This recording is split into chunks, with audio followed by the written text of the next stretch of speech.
In today's video, I'm going to teach you how to enable ChatGPT memory. By the end, you'll know exactly where to go and what to click so ChatGPT can remember helpful preferences and details you choose to share across conversations. Start by opening your preferred web browser and searching for ChatGPT.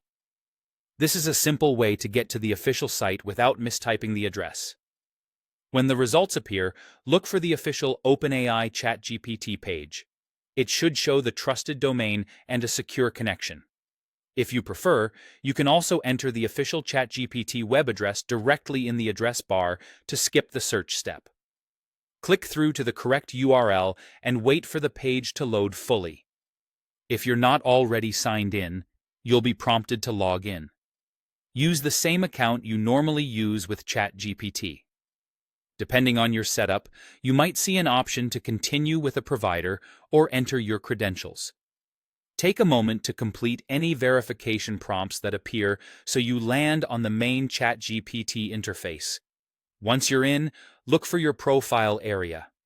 On desktop, you'll typically find your profile picture or your initials near the bottom left corner of the interface.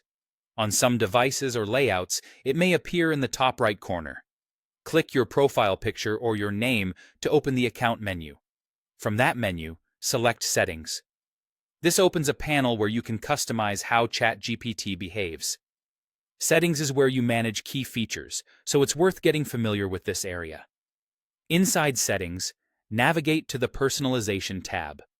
This tab houses options that tailor the experience to you, including the memory feature. If you don't immediately see personalization, give the panel a moment to load or expand, as interfaces can vary slightly by device or updates.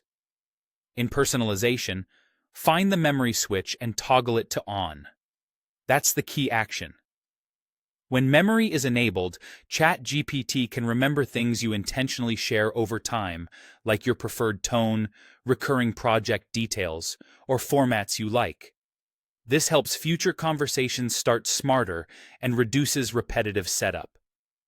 Keep in mind that you control what you share, and you can adjust this setting anytime. If you don't see the memory option, it may not be available yet for your region or account type, so check back later as features roll out gradually. That's it. You opened ChatGPT, signed in, went to your profile, opened Settings, visited the Personalization tab, and turned memory on.